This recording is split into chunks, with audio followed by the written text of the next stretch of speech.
कुछ घरों में खामोशी शोर से ज्यादा चीखती है, कुछ कमरों में यादें सांस लेती हैं और कुछ जुदाइयां सिर्फ रिश्ते नहीं तोड़ते, इंसान भी तोड़ देती हैं। ये कहानी है एक ऐसे कमरे की जहां मोहब्बत की खुशबू तो बाकी है मगर मोहब्बत खुद नहीं, जहां जुदाई बोलती है और सच आहिस्ता आहिस्ता सामने आना शुरू होता है। घर में कदम रखते ही राबील को यूं महसूस हुआ जैसे दीवारें भी खामोशी ओढ़कर खड़ी हूं। वो हंसी, वो बातें, वो रोजमर्रा की आवाजें सब कहीं दफन हो चुकी थीं। अर्श के बगैर ये घर सिर्फ ईंटों का एक ढांचा लग रहा था जिसमें जिंदगी की रूह कब का दम तोड़ चुकी हो।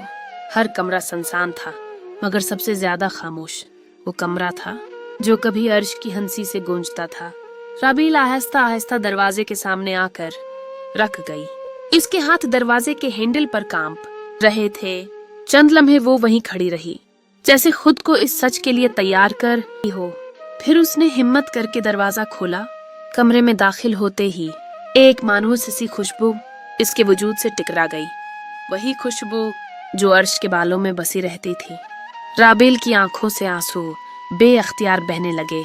बेड के पास रखी चूड़ियां, अलमारी पर सजे दुपट्टे, मेज पर रखा हुआ अर्श का मोबाइल, सब कुछ वैसा ही था जैसे वो अभी वापस आने वाली हो। आश, राबील की आवाज कपकपा गई। तुम वाकई वापस नहीं आओगी? उसने अलमारी खोली। अंदर तह किए कपड़ों के बीच एक छोटा सा नोट रखा था। कांपते हाथों से उसने वो कागज खोला। अगर कभी मैं न रहूं तो रोना मत, मजबूत रहना, क्योंकि तुम ही तो मेरी ताकत हो। ये अल्फाज पढ़ते ही राबील दीवार के साथ टेक लगाकर बैठ गई। तुम खुद तो चली गई, वो रोते हुए बोली, और मुझे मजबूत रहने का कह गई। इसी लम्हे उनसुर कमरे के दरवाजे पर आकर रुक गया।